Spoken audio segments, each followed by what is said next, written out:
Hi everyone, this is CA Shubhi Agarwal and today I'm going to discuss chapter 2, that is theory of demand and supply. This is relating to CA foundation, business economics. तो chapter 2 है theory of demand and supply. उसमें unit 1 है law of demand and elasticity of demand. तो आज हम इस पे discussion करेंगे. इसमें हम क्या क्या डिस्कस करेंगे. इसमें हम डिस्कस करेंगे meaning of demand, then what determines demand,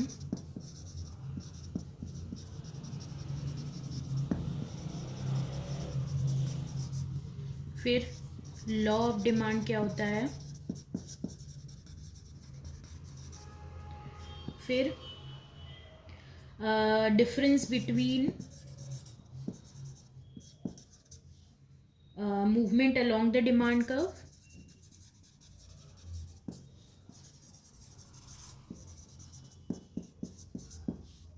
and shift of demand curve. Then we will define and measure elasticity.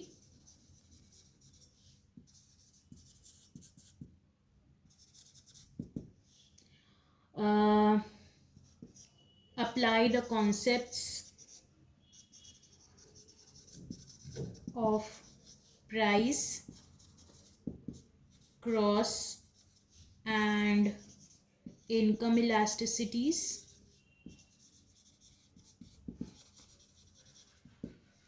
and explain the determinants of elasticity.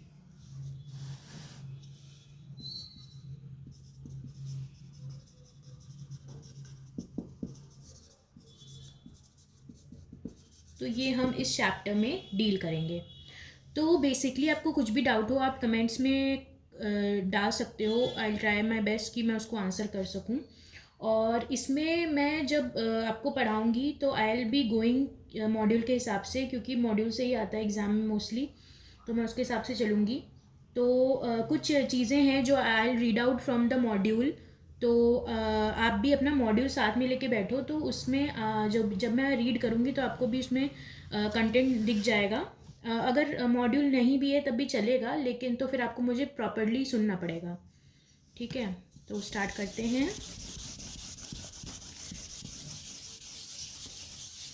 तो सबसे पहले मॉड्यूल में एक ब्रीफ हाइपोथेटिकल सिचुएशन दिया हुआ है. इस सिचुएशन में क्या है, इसमें एक कंपनी है अरोमा टी लिमिटेड, उसका एग्जाम्पल दिया हुआ है. इसमें क्या है, सिचुएशन बोलता है aroma T company T limited is considering diversifying it's business. ठीक है, तो aroma T company is considering diversifying it's business.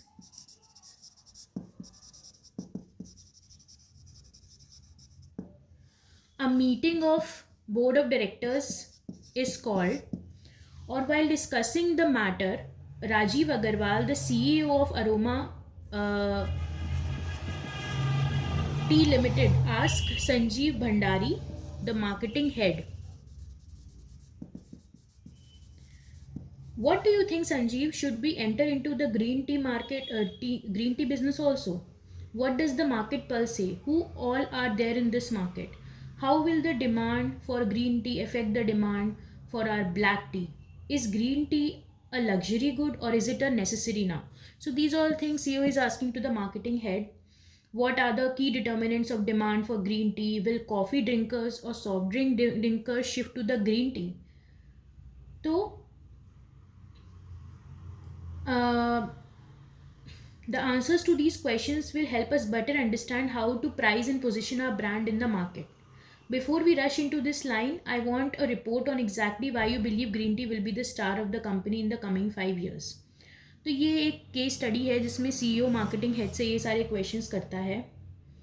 तो इसमें लिखा हुआ है, as an entrepreneur of a firm और as a manager of the company you would often face situations in which you have to answer the similar questions. ठीक है, तो जो भी आंसर्स इन क्वेश्चंस के हैं वो इनके आंसर्स कहाँ मिलते हैं? Theory of demand and supply. ठीक, अब आगे चलते हैं। जो मार्केट सिस्टम होता है वो गवर्न होता है मार्केट मैकेनिज्म से।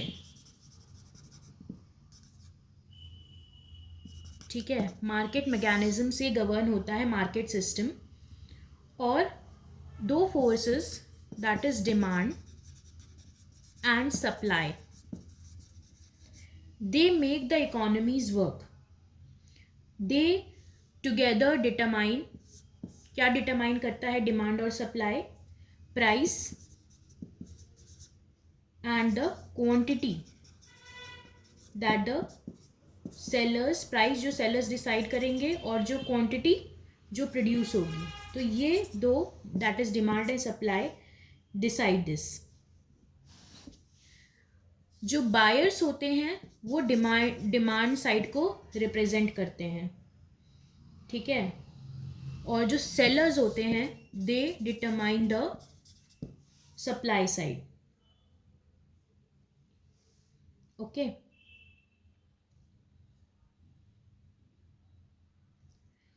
तो स्टार्ट करते हैं टॉपिक से। सबसे पहला टॉपिक जो हमें डिस्कस करना था that is meaning of demand. Meaning of demand, demand होती क्या है? The term demand refers to the quantity of good or service that the buyer are willing and able to purchase at various prices during a given period of time. तो क्या बोलती है definition? Demand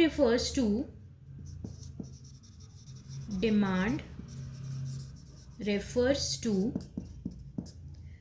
quantity of good or service that buyers are willing and able to purchase at various prices during a given period of time. ठीक है, तो demand की definition क्या है? Demand refers to the quantity of the goods और service that the buyers are willing and able to purchase. अब ये दो चीज़ें हैं इसमें। विलिंग, उसकी डिज़ायर होनी चाहिए, उसको खरीदने का डिज़ायर होना चाहिए कि वो उसको खरीदना है। एंड एबल, एबल मतलब उसकी कैपेसिटी यहाँ पे आ जाती है, क्या वो अफोर्ड कर सकता है। तो दोनों चीज़ें जब हो जाती हैं तब डिमांड अराइज होती है। तो demand refers to the quantity of good or service that buyers are willing and able to purchase at various prices during the given period of time. अलग अलग प्राइजेस पे अलग अलग क्वांटिटी डिमांडेड होती है, that is known as demand. तो ये दोनों चीज़ें, that is willing and able to purchase, are major thing.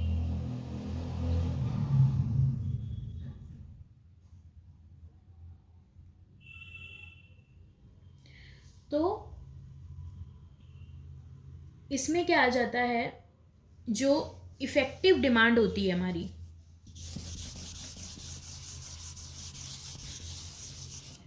जो इफ़ेक्टिव डिमांड होती है that depends upon number one desire.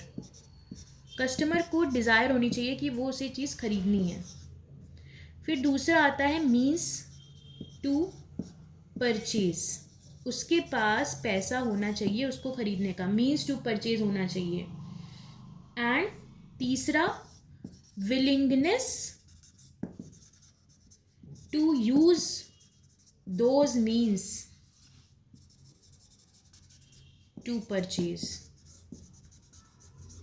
वो विलिंग होना चाहिए कि जो उसके पास मीन्स है, जो उसके पास पैसा है, वो उसी गुड को वो यूज़ परचेज करने के लिए यूज़ करेगा। तो जब तक का desire is not backed by the purchasing power, जब तक परचेजिंग पावर नहीं होगी कस्टमर के बाद, या फिर एबिलिटी टू पे नहीं होगा, विलिंगनेस टू पे नहीं होगा, that will not constitute demand. Desire है, खरीदना है, लेकिन पैसा नहीं है, या फिर पैसा है लेकिन उस चीज़ में उसको लगाना नहीं है, तो डिमांड अराइज नहीं होगा. जब ये तीनों चीज़ आएगा then there will be effective demand. ठीक है. अब कुछ चीज़ें हैं that should be noted. Okay. Number 1, quantity demanded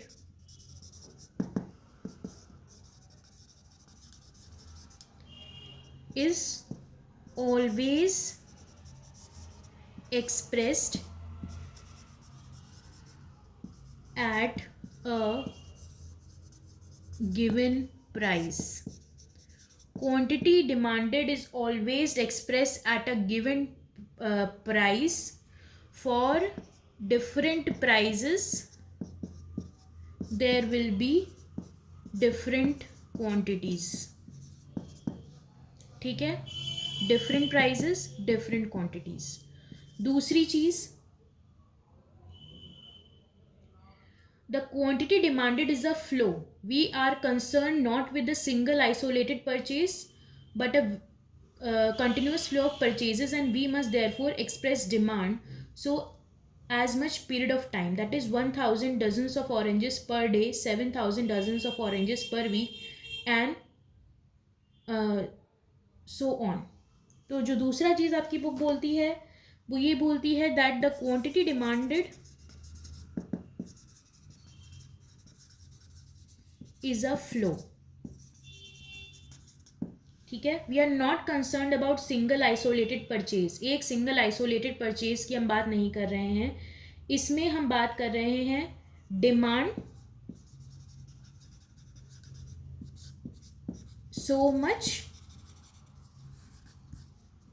so much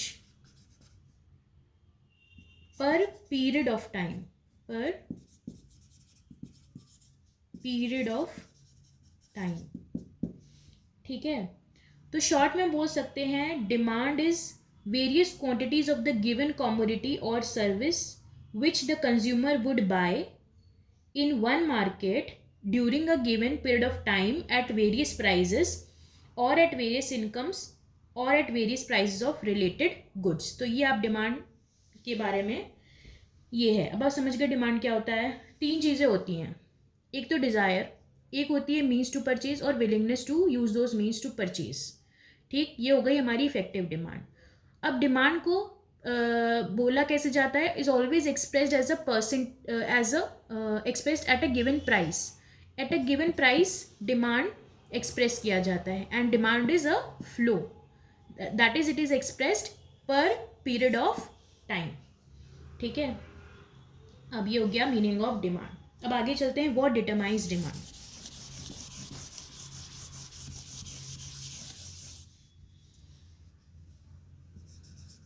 What determines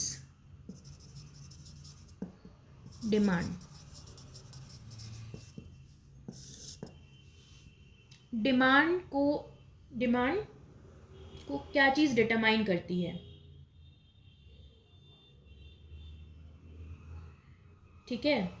अब there are number of factors जो कि डिमांड को डिटरमाइन करते हैं, और इन फैक्टर्स के बारे में अब हम पढ़ेंगे कि व्हाट डिटरमाइंस डिमांड. आखिर डिमांड किन फैक्टर्स पे डिपेंड करती है. अगर आप जनरल अपने आसपास देखें तो ये ऑलरेडी आपको पता है चीज़ें. उनको जो हमारे मॉड्यूल है एक प्रॉपर स्टडी के फॉर्मेट में इसको बताती है. पहला आता है प्राइस ऑफ द कमोडिटी. ठीक है. ये तो सबको पता है. जो price, that is ceteris paribus, other things keeping equal. अगर सबको इक्वल कर दिया जाए तो जो डिमांड है वो प्राइस से इन्वर्सली रिलेटेड है. प्राइस अगर नीचे जाएगा तो डिमांड ऊपर जाएगी. That is price is inversely related to quantity. Price गिरेगा, डिमांड बढ़ेगी. तो ये होता है हमारा पहला factor, that is price of commodity, जो कि डिमांड को डिटरमाइन करता है. दूसरा आता है price of related commodities.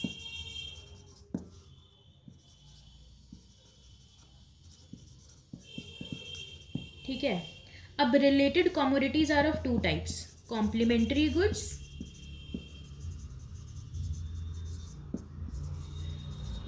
and second is competing or substitutes.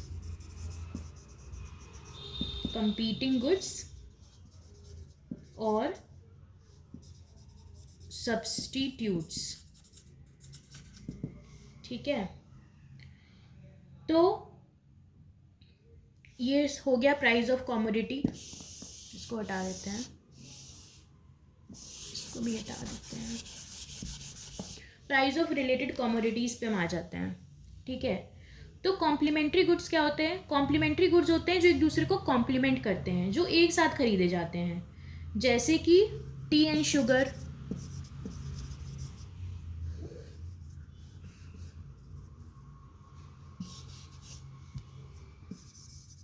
ये हो गए examples of complementary goods. Okay.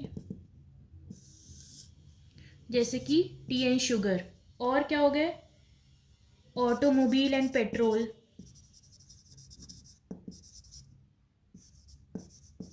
और पेन एंड इंक. ये एक साथ कंज्यूम होते हैं. तो अगर एक की डिमांड बढ़ेगी तो दूसरे की डिमांड अपने आप बढ़ जाएगी. कॉम्प्लीमेंट्री गुड्स का मतलब है कि एक का प्राइस बढ़ेगा तो एक का डिमांड बढ़ेगा तो दूसरे का डिमांड बढ़ेगा, और अगर एक का प्राइस फॉल करेगा तो दूसरे का डिमांड राइज करेगा. तो ये दोनों एक दूसरे को कॉम्प्लीमेंट करते हैं. अब टी का प्राइस कम हो गया, लोग ज़्यादा टी पियेंगे तो शुगर ज़्यादा कंज्यूम करेंगे. पेट्रोल का दाम कम हो गया, लोग ज़्यादा ऑटोमोबाइल खरीदेंगे. तो ऐसे इंक का दाम कम हो गया, लोग पेन ज़्यादा खरीदेंगे. So this is the relation in complementary goods. ठीक है. An increase in the price of complementary good reduces the demand for the good in question. ठीक है. इसका प्राइस बढ़ेगा तो इसका डिमांड कम हो जाएगा. तो हम क्या बोल सकते हैं? There is an inverse relation. Inverse relation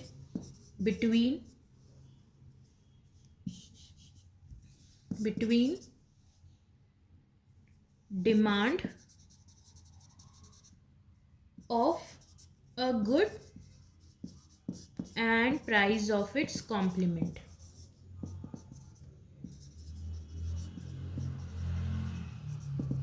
so इसका सार है ये आप ध्यान रखो. इनवर्स रिलेशनशिप होता है between demand of a good and price of its complement. अब अगले पे आ जाते हैं. अगला क्या है हमारा? कंपीटिंग और सब्स्टिट्यूट गुड्स.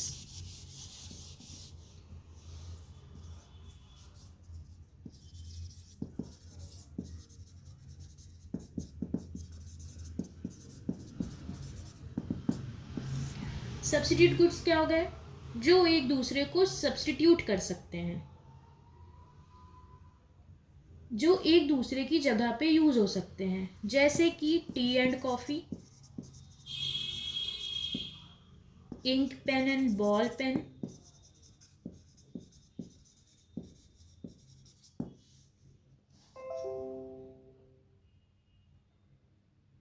ठीक है. तो इसमें क्या होता है? आप सोचो, अगर टी का प्राइस बढ़ेगा तो क्या होगा? डेफिनेटली लोग कॉफ़ी ज़्यादा पियेंगे, कॉफ़ी की डिमांड बढ़ेगी. ठीक है. टी का प्राइस कम हुआ तो कॉफ़ी की डिमांड कम हो गई.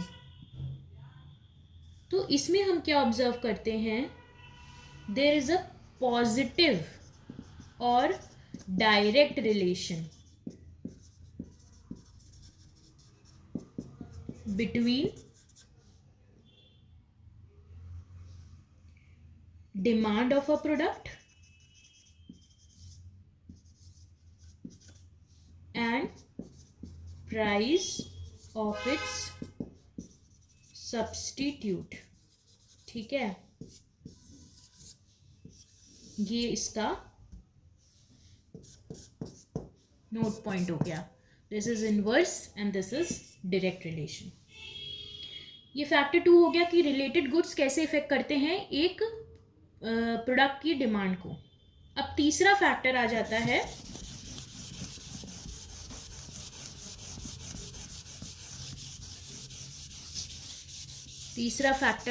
है हमारा disposable income of consumer. Disposable income of consumer. Disposable income क्या होती है? जो परचेजिंग पावर होती है कस्टमर की, कितना वो परचेज कर सकता है, that is determined by the disposable income. What is the income that is available for disposal? कौन सी ऐसी इनकम है, कितनी इनकम है जो वो खर्च कर सकता है, that is known as disposable income. अगर उसकी डिस्पोजेबल इनकम इज मोर, आप खुद सोचो, लॉजिकल है ये चीज़ें एकदम। अगर डिस्पोजेबल इनकम ज़्यादा है तो जो डिमांड होगी particular type of goods and service की at a point of time at a given price वो ज़्यादा होगी। ठीक है, अगर डिस्पोजेबल इनकम कम है तो डिमांड भी कम होगी। तो व्हाट वी कैन इन्फर,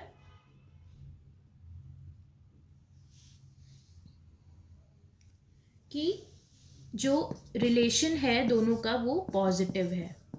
लेकिन इसमें भी एक चीज़ है, इसमें टाइप ऑफ गुड पे भी डिपेंड करता है चीज़ें। एक होते हैं हमारे नॉर्मल गुड्स,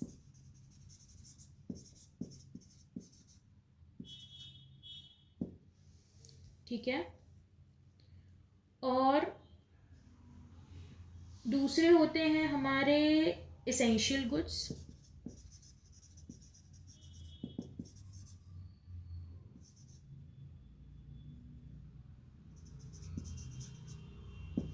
तीसरे होते हैं हमारे लग्जरी गुड्स, लग्जरी और प्रेस्टीजियस गुड्स। ठीक है, तो नॉर्मल गुड्स क्या होंगे? Normal goods are those goods जिनकी डिमांड इंक्रीज होती है एज कंज्यूमर इनकम इंक्रीजेस। जैसे जैसे इनकम इंक्रीज होती है वैसे वैसे डिमांड इंक्रीज होती है। मोस्टली नॉर्मल गुड्स ही होते हैं, जैसे कि फर्नीचर हो गया, और क्या हो गया, क्लोथिंग, ऑटोमोबाइल्स, हम नोट डाउन कर सकते हैं, कंज्यूमर ड्यूरेबल्स, ये सब आ जाते हैं नॉर्मल गुड्स में। और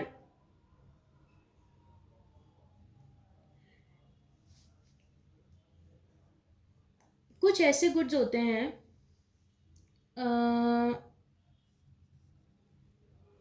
जो एसेंशियल होते हैं, जैसे कि food grains, fuels, cooking oil, necessary clothing etcetera, जो कि बेसिक नेसेसिटीज़ ऑफ लाइफ को फुलफ़िल करते हैं और जो कि सारे इंडिविजुअल्स कंज्यूम करते हैं। तो अगर कंज्यूमर की इनकम बढ़ेगी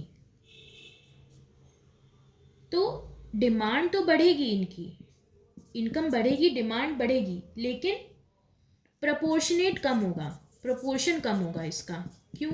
क्योंकि जो नॉर्मल एसेंशियल गुड्स हैं वो तो उतना ही बंदा कंज्यूम करेगा जितना उसको करना होगा। अगर इनकम बढ़ती भी है तब भी अगर आप 1 किलो दाल खाते हो तो वो दाल की क्वांटिटी थोड़ी बढ़ जाएगी, वो तो उतनी रहेगी। सो एसेंशियल गुड्स की जो प्रपोर्शन होता है वो इन कंपैरेटिवली लेस होता है। और जैसे जैसे इनकम बढ़ती है ना, लोगों को जो ड्यूरेबल गुड्स हैं उन पे ज़्यादा फोकस वो करना शुरू कर देते हैं। ठीक है, तीसरा आ जाता है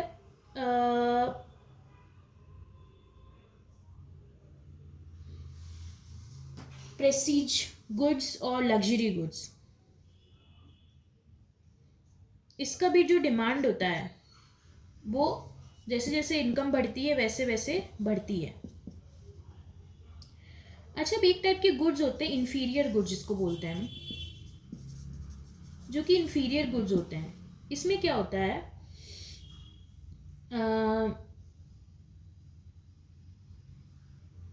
जो कि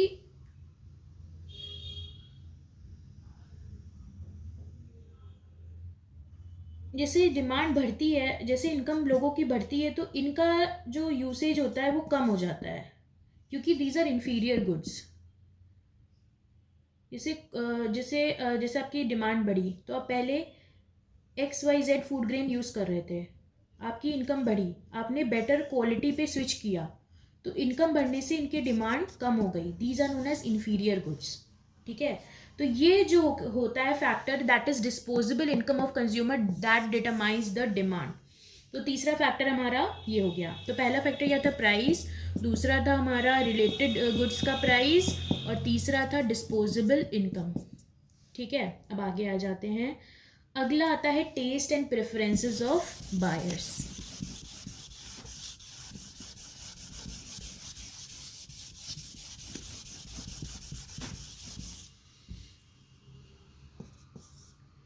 tests and preferences of buyers. ठीक है, तो demand of a commodity also depends upon the taste and preferences of the buyers and the change in them over period of time. Goods which are modern और more जो fashion है, जो trendy हैं, उनका demand ज़्यादा होता है। और जो ओल्ड फैशन, जिसको कहते हैं आउट ऑफ फैशन हो गया है, नॉन ट्रेंडी,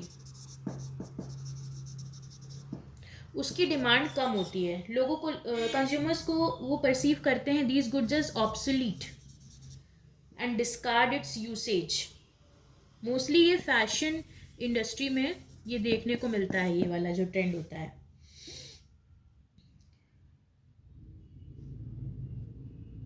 तो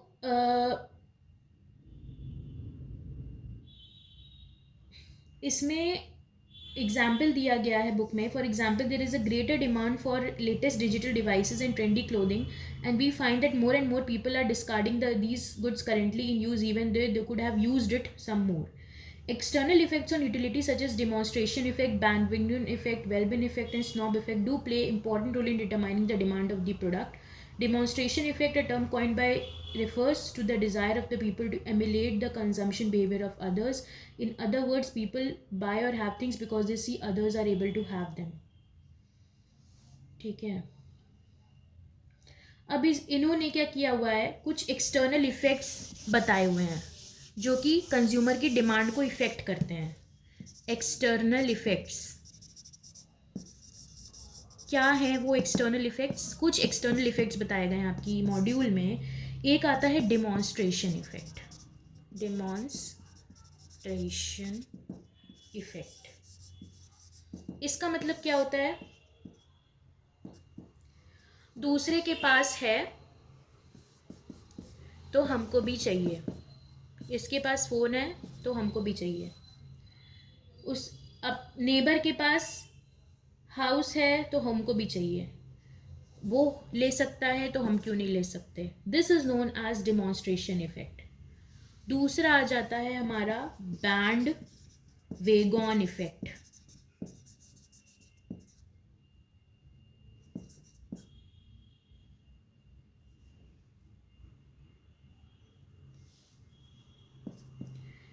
ये क्या होता है, कंज्यूमर डिमांड करता है ऑफ अ कमोडिटी, क्योंकि दूसरा उसको कंज्यूम कर रहा है और वो भी फैशनेबल बनना चाहता है, स्टाइलिश बनना चाहता है और कंफर्म करना चाहता है to the people they are associated with. In order to conform to the people whom they are associated with, ताकि वो old fashion out of style ना लगे, तो ये होता है बैंडविंगटन इफेक्ट. आईफोन, अब आईफोन लेना है, फैशनेबल दिखना है, कुछ आपके फ्रेंड सर्कल है उनके पास आईफोन है, तो मुझे भी लेना है आईफोन, बिकॉज मैं भी उनके स्टैंडर्ड्स को कंफर्म कर पाऊँ. This is known as bandwagon effect. ठीक है. अगला इफेक्ट जिसकी बात करी गई है मॉड्यूल में, that is snob effect. Snob effect क्या होता है? It refers to the extent to which the demand for the consumer good is decreased owing to the fact that others are also consuming the same commodity. This represents the desire of the people to be exclusive, to be different, to be disassociate themselves. मतलब क्या? ये उल्टा है बैंडवेगन effect का. इसमें जो consumer होता है, जो डिमांड होती है, वो डिपेंड अगर दूसरा उसको consume, other people are not consuming it, other people are consuming it, तो उसकी जो डिमांड है वो कम हो जाएगी. क्यों? क्योंकि उसको एक्सक्लूसिव बनना है, उसको भीड़ का हिस्सा नहीं बनना है. This is known as snob effect. ठीक है. अब अगला इफेक्ट आता है वेलबेन इफेक्ट. वेलबेन इफेक्ट क्या होता है?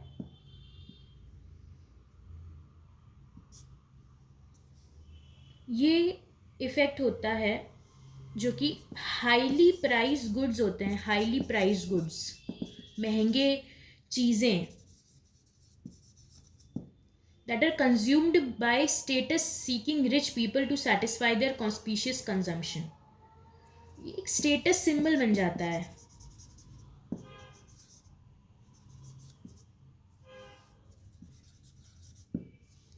ठीक है. महंगी है इसलिए खरीदनी है. This is known as वेलबेन effect. अब आईफोन है, ये स्टेटस सिंबल है. अगर ये महंगा नहीं होगा तो इसका स्टेटस सिंबल ख़त्म हो जाएगा, तो बहुत लोग इसको प्रेफर नहीं करेंगे. So this is known as वेलबेन effect. ठीक है. तो ये कुछ इफेक्ट्स हैं जो कि डिमांड को इफेक्ट करते हैं, और इसकी study is important to understand कि कंज्यूमर कैसे सोचता है. ठीक है. तो knowledge regarding taste and preferences is extremely valuable for the manufacturers and marketers, as it would help them appropriately design new models of products and services and plan production to suit the changing needs and taste of the consumers. अगला जो हमारा factor आता है, अभी तक हम 4 factor discuss कर चुके हैं. अगला फैक्टर जो आता है वो आता है कंज्यूमर एक्सपेक्टेशंस. ठीक है. Consumer expectations regarding the future price, consumer expectation regarding the income, consumer expectation regarding the supply conditions, they influence the current demand. अगर कंज्यूमर को लगता है कि आगे चीज़ों का प्राइस बढ़ जाएगा तो उसकी डिमांड बढ़ जाएगी. अगर कंज्यूमर को लगता है कि इनकम बढ़ जाएगी उसकी आगे, तो उसका डिमांड बढ़ जाएगी. अगर कंज्यूमर को लगता है कि सप्लाई शॉर्ट हो जाएगी, आगे सप्लाई नहीं मिलेगी, तो उसकी डिमांड बढ़ जाएगी. तो these factors are affecting the quantity demanded. ठीक है. ये इफेक्ट करता है. अब अगला आ जाते हैं अदर फैक्टर्स. जो और अदर छोटे छोटे फैक्टर्स हैं जो कि कभी भी बड़े भी बन सकते हैं, दे आर अदर फैक्टर्स. इसके अलावा जो फैक्टर्स डिमांड को इफेक्ट करते हैं, साइज ऑफ पॉपुलेशन. ज़्यादा पॉपुलेशन होगी, ठीक है, उससे क्या होगा? बायर्स ज़्यादा हो जाएंगे. बायर्स ज़्यादा होंगे, डिमांड बढ़ जाएगी. ठीक, साइज ऑफ पॉपुलेशन क्लियर। अगला आते हैं age distribution of population. Age distribution of population. अगर ओल्ड एज ज़्यादा है तो किस चीज़ की डिमांड बढ़ेगी? Care services,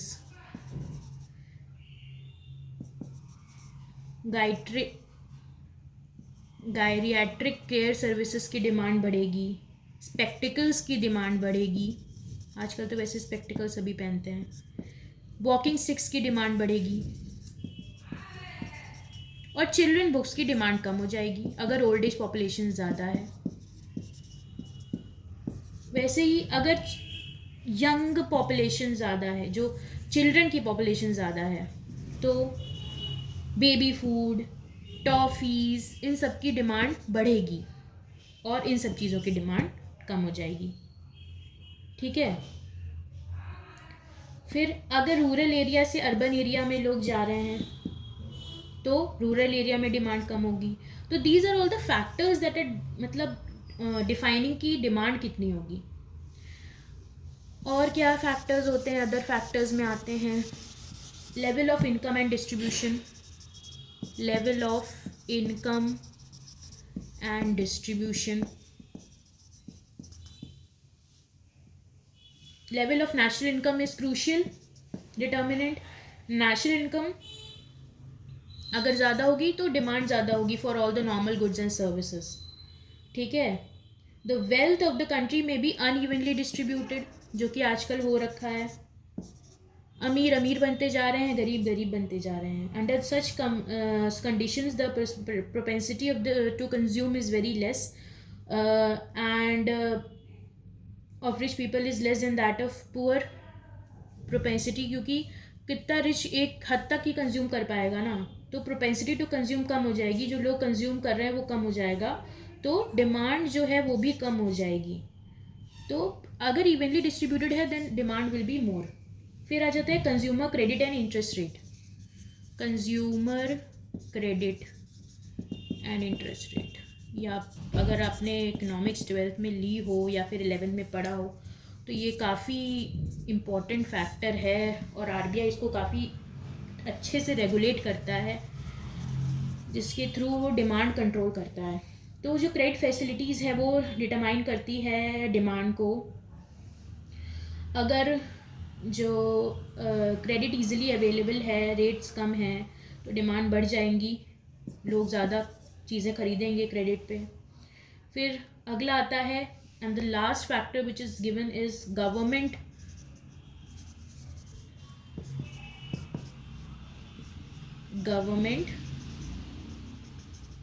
policies and regulation. ठीक है। तो government influence demand through taxation. अब गवर्नमेंट रेगुलेट कैसे करती है डिमांड? टैक्सेशन के थ्रू। ठीक है। और परचेजेस, एक्सपेंडिचर, सब्सिडी पॉलिसी,